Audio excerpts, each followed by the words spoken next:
గిరి ప్రదక్షిణ అయితే full జోష్‌తో start చేశా. ఆహా! చూడు కంప్లీట్ చేసేస్తా ఇంక నేను.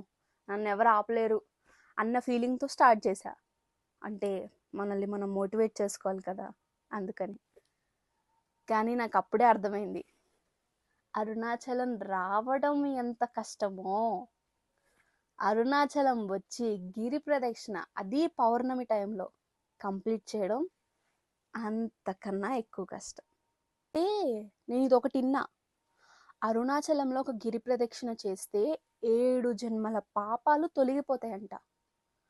7 జన్మల విషయం ఏమో నాకు తెలీదు గానీ, ఈ జన్మ పాపాలన్నీ పోయినాయన్న ఫీలింగ్ మటుకు నాకొచ్చింది. 10 కిలోమీటర్స్ అయితే కంప్లీట్ చేశా కాన్ఫిడెంట్‌గా. ఇబ్బందేం లేదు. లాస్ట్ 4 కిలోమీటర్స్ వచ్చేసరికి నార్మల్‌గా చుక్కలనేవి ఆకాశంలో కనపడతాయి. ఆ టైంలో మటుకు నాకు కళ్ళ ముందే కనపడ్డాయన్నమాట.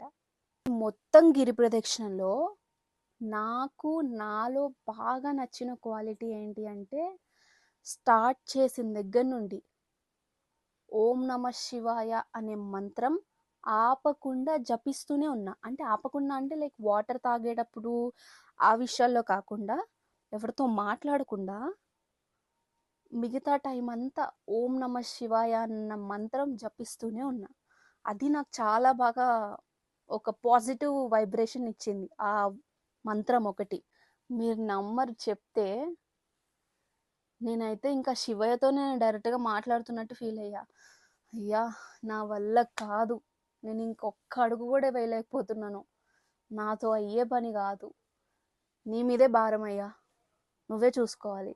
ఏదైనా చేసి నన్ను ఈ గిరి ప్రదక్షిణ కంప్లీట్ చేసేలాగా చెయ్యి స్వామి అని మనస్ఫూర్తిగా దండం పెట్టుకున్నా. 13 అవర్స్ పట్టింది అని అన్నా. కంప్లీట్ చేశానా?